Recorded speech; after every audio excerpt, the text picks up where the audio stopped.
Welcome to the Pleasure Palace of King George IV, where you'll find gibberish Chinese on the walls, palm trees in the kitchen, and these interesting hybrids that look like they were conceived by the dragon from Shrek and Haku from Spirited Away.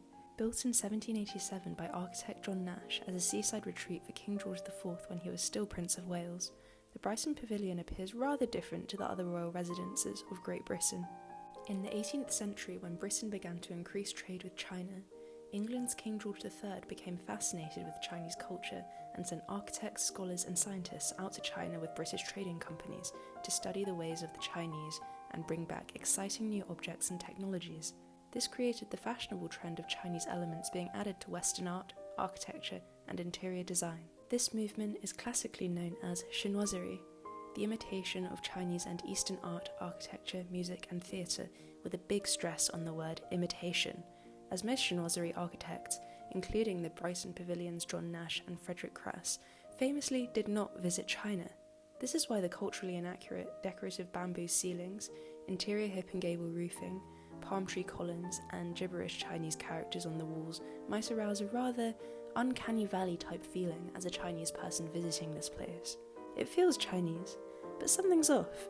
This is why contemporary scholars also refer to this imitation of Chinese culture as a form of Sinophilia and Orientalism. Orientalism was coined by Palestinian-American scholar and founder of post-colonial studies Edward Said, who defines the term as a Western style for dominating, restructuring, and having authority over the Orient, the stage on which the whole East is confined.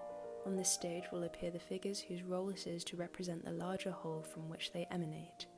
The Orient then seems to be not an unlimited extension beyond the familiar European world, but rather a closed field, a theatrical stage affixed to Europe.